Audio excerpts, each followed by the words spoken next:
إذا تريد تنجح بحياتك لازم تلتزم ب3 شغلات.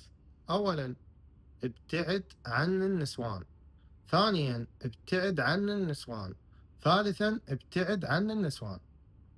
سوالف الحب والمصاحب ويا النسوان ما توكلك خبز ولا تفيدك بشي. لا تقل لي والله مثل أختي وإحنا مجرد أصدقاء. أختك بنت أمك وأبوك، وصداقة بين البنية والولد ماكو شي اسمه صداقة بين البنية والولد. تقول عني متخلف، أتشرف إنه أكون متخلف إذا هيج التخلف. تقول لي والله أنا هاي فلان بنية أحبها، أقول لك روح اتزوجها.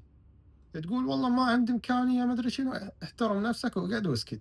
لا تتدنى هاي السوالف من الأساس، لأنه أنت إذا تدخل بعلاقة حب تحب بنية، احتمال إنه هاي العلاقة تفشل ما تنجح، وإذا فشلت معناته راح تأذي نفسك، لأنه أكو شغلات بداخلك ما راح ترجع نفس قبل، فأنت راح تكون مأثوم لأن أذيت نفسك.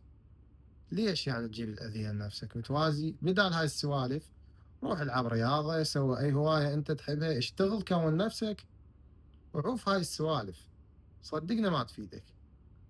يلا خاله سوي لي إعجاب ودزي له الفيديو.